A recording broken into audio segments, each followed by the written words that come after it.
اور جس طرح سے مسلمانوں کو بھڑکانے کی کوشش کی جا رہی ہے، یہ بوبی ٹریپ ہے، یہ پھنسانے کی سازش ہے۔ پھنسایا بھی گیا، لوگوں نے میری بات نہیں سمجھی۔ میں نے پہلے ہی کہا تھا وہ ہمارے ایموشنز کے ساتھ کھیل رہے ہیں، اور کیونکہ ہم شانت ہیں اور ہم کوئی بھی ہنسا نہیں کرتے، اس لیے وہ ہمیں سڑک پر لانا چاہ رہے ہیں۔ میری تمام وہ ویڈیوز یوٹیوب پر موجود ہیں۔ میں بار بار مسلمانوں سے کہتا رہا کہ دیکھیے کوئی ایسا کام مت کیجیے گا، یہ جال ہے، یہ جال ہے، یہ جال ہے۔ لیکن مسلمان کو جہاں بولنا ہوتا ہے وہاں چپ رہتا ہے، جہاں نہیں بولنا ہے۔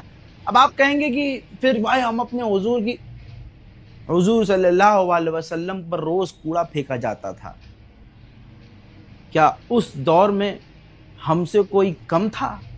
کیا اس وقت جو نبی صلی اللہ علیہ وسلم کے دوست تھے، احباب تھے، صحابہ تھے، کیا صرف ہمیں ہی محبت ہے؟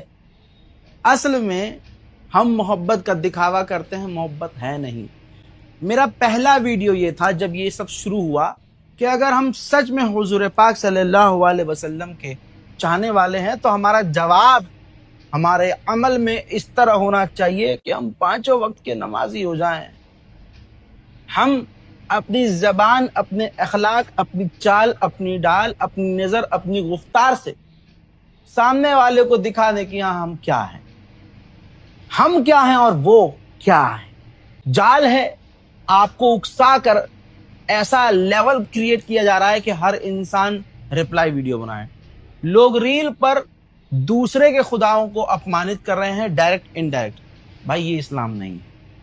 ہمیں بھائی اپنا دل بڑا رکھ کے دکھانا ہے، ہاں احتجاج کرنا ہے، لیکن ایسا کوئی طریقہ نہیں اپنانا جن سے ان کا فائدہ ہو، کیونکہ یہ تو ان کا جال ہے نا بھائی۔ ابے بھیا سمپل سوچو، ان کے لوگ راجدھانی دلی میں سی پی میں کھڑے ہو کر حضور پاک کو گالی بک رہے ہیں، تو بیک سپورٹ کتنا تگڑا ہوگا، گورنمنٹ سپورٹ کتنا تگڑا ہوگا۔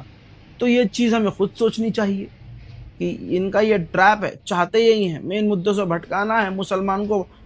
اسلام کی اور مسلمانوں کی طاقت آپ یہ دیکھو کہ ان لوگوں کی اوقات نہیں کہ بنا ہمارا نام لیے، بنا اسلام کا نام لیے ان کی 4 مہینے سرکار نہ چلے، ان کو کوئی پہچانے نہیں۔ جب تک یہ مسجدوں پر پتھر نہیں پھینکتے، مسجد کے آگے ناچتے نہیں، اسلام کو گالی دیتے نہیں، ان کا کچھ چلتا نہیں۔ اور اسلام ان کی سوچ سے بہت پرے ہے۔ اسلام کو پھیلنے کے لیے طاقت، اسلام کو سمجھنے کے لیے بندوق کی ضرورت نہیں ہے۔ اسلام زور سے، جبر سے نہیں، پیار، علم سے پھیلا ہے۔ سمجھداری کا دکھاوا کرو بھائی، کسی ہیرے گیرے کے چکر میں آ کے سڑکوں پہ نہ اترو۔ قانون ہاتھ میں لینے کی کوشش تو ہم نہیں کرتے ہیں، لیکن ہم جو قانونی بھی کر رہے ہیں تو وہ غیر قانونی ہو جاتا ہے، سمجھ رہے ہو؟ تو چیزوں کو سمجھو، کیونکہ اللہ نہ کرے آپ کے ساتھ کچھ ہوا تو جس انسان نے آپ کو کہا ہے نا ہاں چل رہے ہیں، یہ کرنے چل رہے ہیں، ہم یہ کر دیں گے، ہم وہ کر، بھائی ایک بار بند ہو جاؤ گے نا، کوئی کھڑا نہیں ہوگا تمہارے لیے۔ میں سب سے بڑا ایگزامپل ہوں بھائی، کوئی نہیں آتا ہے، کوئی تھانے نہیں آتا ہے، کوئی کورٹ کچہری نہیں جاتا ہے، کوئی آپ کی پیشی پہ نہیں آتا ہے، 2 پیسے کی کوئی مدد نہیں کرتا ہے، پریشان آپ کے بوڑھے ماں باپ ہوتے ہیں۔ چیزیں سمجھیے، نماز قائم کیجیے۔ میری بات اچھی لگے تو ٹھیک ہے، ویسے بھی حق بات لوگوں کو کہاں پسند آتی ہے۔ خدا حافظ۔ اس ویڈیو کو دیکھنے کے بعد میں ایک بات کہنا چاہتا ہوں، جیسے کہ راجہ بھائی نے آپ صلی اللہ علیہ وسلم کے بارے میں جو کہا کہ ہمیں ان سے محبت ہے، بے شک ہے، ہر ایک مسلمان کو ہے، ان کے لیے ہم اپنی جان تک قربان کر سکتے ہیں۔ جب آپ صلی اللہ علیہ وسلم ایک گلی سے گزرا کرتے تھے، ایک بڑھیا ان پر کوڑا پھینکا کرتی تھی، جو صحابی تھے انہوں نے اس بڑھیا کو کبھی کوئی تکلیف دی، کبھی کوئی پریشانی دی؟ نہیں دی۔ کیوں؟ کیونکہ آپ صلی اللہ علیہ وسلم کی سنتوں پر عمل کیا کرتے تھے، آپ صلی اللہ علیہ وسلم کی کئی باتوں پر عمل کیا کرتے تھے۔ اور آج کا مسلمان آپ صلی اللہ علیہ وسلم کی باتوں پہ عمل نہیں کرتا، آپ صلی اللہ علیہ وسلم کی باتوں پہ عمل نہیں کرتا، آپ صلی اللہ علیہ وسلم کی سنتوں پہ عمل نہیں کرتا۔ جب بات آتی ہے ان کی نام کی تو سڑکیں پہ اتر جاتے ہیں، جو اس میں ہوش گوا بیٹھتے ہیں، جو کہ غلط ہے۔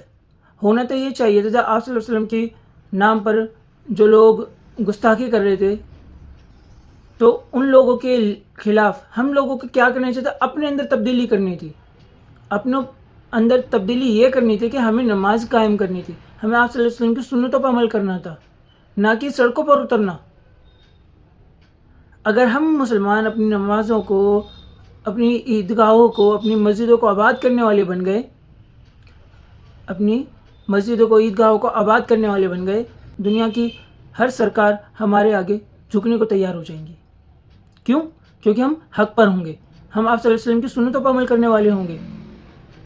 میں بس بھائی آپ سب سے یہی گزارش کروں گا کہ آپ سب بھائی نماز قائم کریں، مسجدوں کو آباد کریں، تاکہ ہمارا اسلام تو قیامت تک قائم رہے گا انشاءاللہ، اور ہم مسلمانوں پر جو بھی پریشانی آتی ہے وہ بھی دور ہو جائیں گی جب ہم اپنی مسجدوں کو آباد کرنے والے بن جائیں گے، اور ہاں، اپنے علماء دین کی باتوں کو سننے اور ان پر عمل کرنے والے بن جائیں گے، نہ کہ سوشل میڈیا پر جو لوگ اسلام کو برا کہتے ہیں ان کی باتوں کو سن کے ہم ان کی رپلائی نہ دیں۔ اگر کوئی بھی اس طرح کی ٹپڑی دے رہا ہے تو اس کے خلاف قانونی طور پر جو صحیح ہو، قانونی طور پر قانونی دائرے میں رہ کر ہم اس کے خلاف قدم اٹھائیں، نہ کہ ایسے سڑکوں پر اتریں۔ سڑکوں پر اترنے سے ہمیں کوئی فائدہ نہیں ہوتا ہے، فائدہ ہوگا تو اللہ کے گھر کو آباد کرنے پر ہوگا۔ تو ہم اپنی مسجدوں کو آباد کریں تاکہ ہم آباد رہ سکیں۔ اگر آپ چاہتے ہیں کہ آپ آباد رہیں، آپ کا پریوار آباد رہے، آپ کی نسلیں آباد رہیں، تو آپ کو اپنی مسجدوں کو آباد کرنے کی ضرورت ہے۔ کہ ہم لوگ کسی بھی ویڈیو کو دیکھ کر سوشل میڈیا پہ جوش میں ہوش نہ گوائیں۔